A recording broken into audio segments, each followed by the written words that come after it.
Welcome to the Fear and Greed Daily Interview. I'm Adam Lang. In the first couple of years of the pandemic, the number of businesses in insolvency hit new lows. Now, this was largely because of the influx of government funding that saw businesses propped up, some well beyond the point at which they have normally collapsed.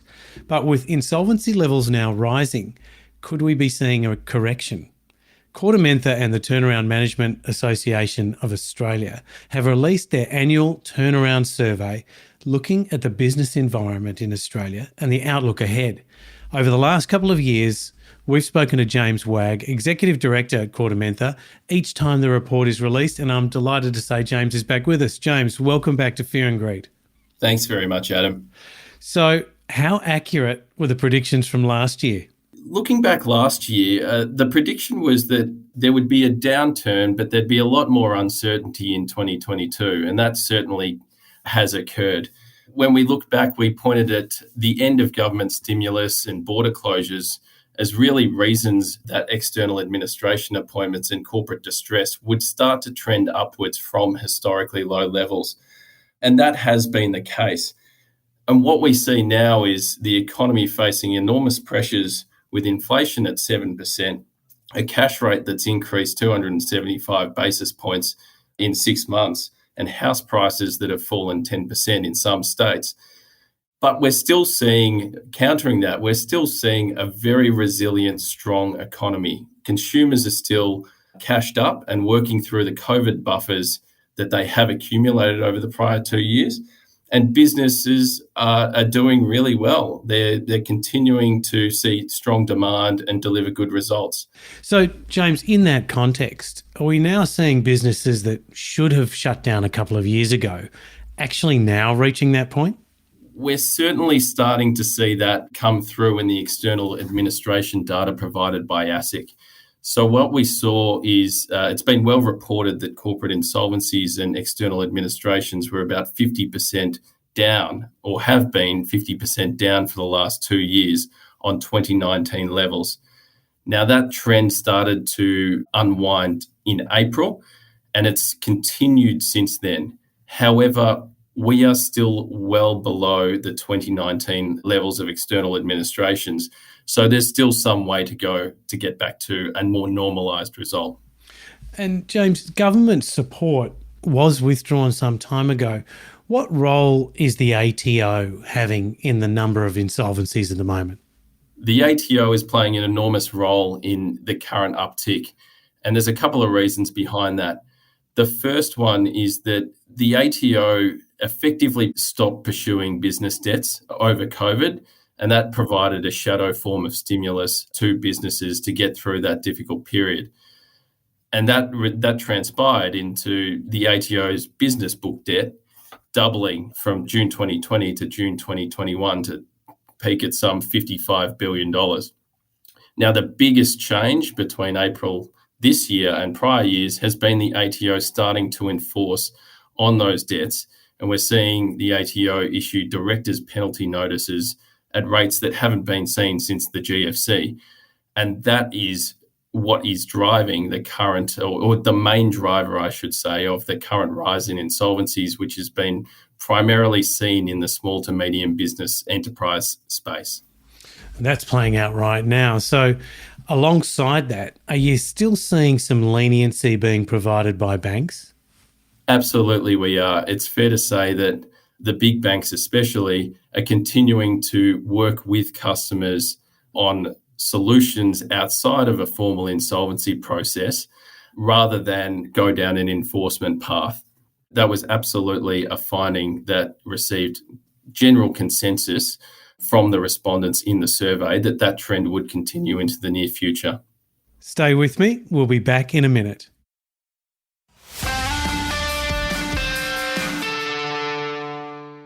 I'm speaking to James Wagg, Executive Director at KordaMentha.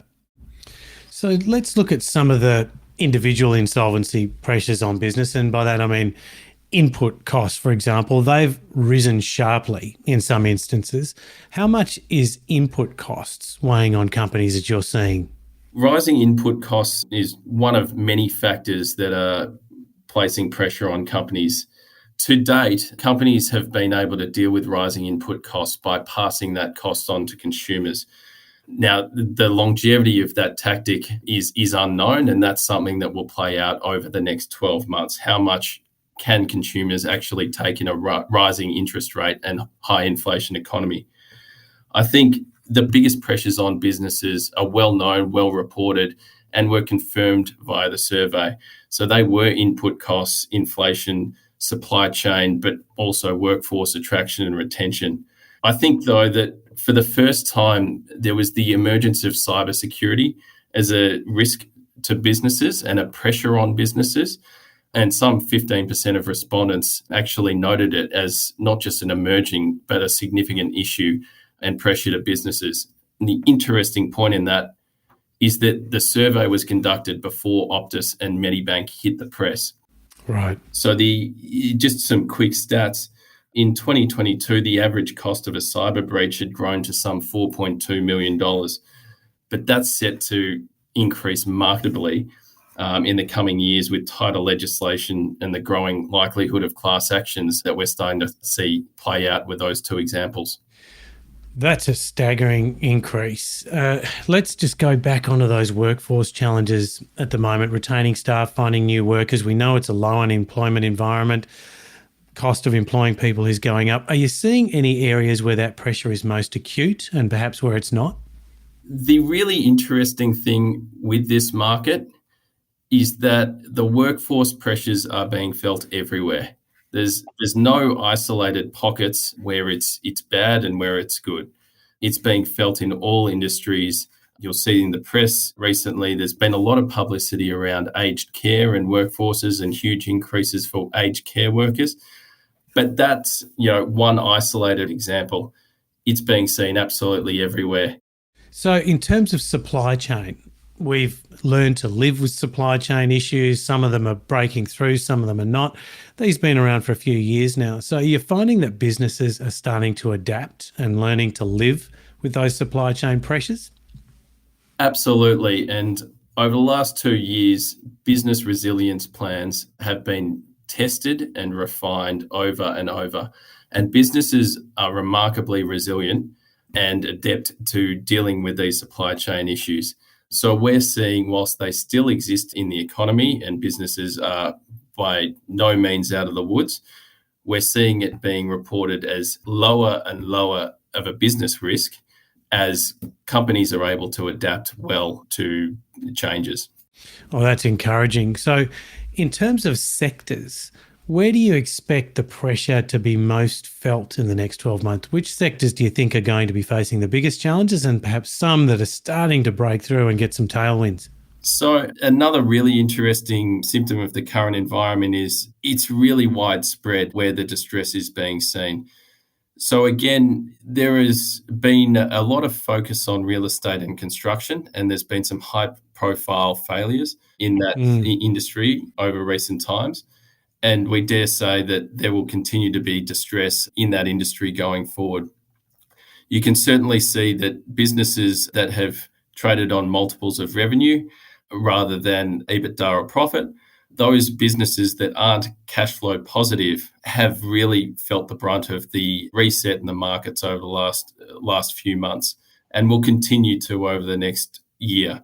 However, those examples, be it construction or the tech sector, are just two isolated examples that receive press. What we're seeing is that distress is not isolated. It's being seen. It's starting to be seen everywhere in the market.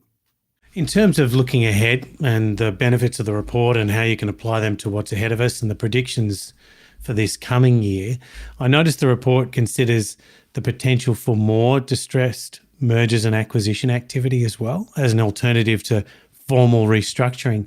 Are you starting to see signs of that?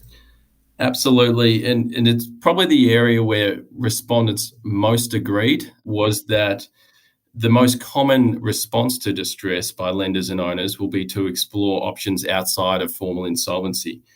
How this is likely to play out in practice is lenders and the selling debt and businesses raising new equity at discounts. And I guess the biggest challenge for these transactions in the medium term is a lack of confidence in valuations. With the business terrain getting more and more challenging by the day, getting confidence in forecasts is becoming increasingly difficult. So that's leading to more risk being priced into models and lower valuations from purchasers. So I guess the challenge will be where vendors and purchasers have material differences in their valuations of assets. It's going to be very difficult for a transaction to proceed. And in that event, that's when it will lead to a formal insolvency solution. However, there are many solvent solutions outside of that which will be pursued. So, James, two final questions. The first of which is, as you're looking ahead for this next 12 months, what are you most excited about? I'm most excited working for companies with an opportunistic view over the next 12 months. So, with a normalization, not a cliff, but a normalization in conditions, there will create an enormous amount of opportunities for businesses looking to organically or strategically grow. The businesses that are really well placed to execute on these plans over the next 12 to 24 months are the ones that have really reassessed what their core business is, what their strength is, and reset their business over the last 2 years. So they've laid really strong foundations, and they're ready to grow and move in this turbulent time. It's great advice, James. And as you consider this turnaround survey, and for the audience listening now, what are some of the key things for them to remember if they're feeling that pressure, and what to do about it and when? Really simply, there's three tips.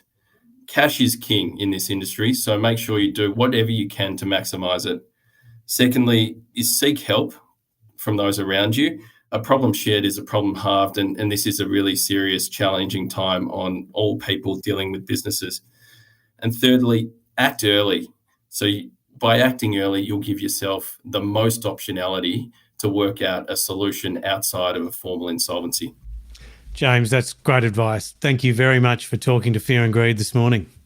Thanks very much, Adam. That was James Wagg, Executive Director at KordaMentha. This is the Fear and Greed Daily Interview. Join us every morning for the full episode of Fear and Greed, Australia's most popular business podcast. I'm Adam Lang. Enjoy your day.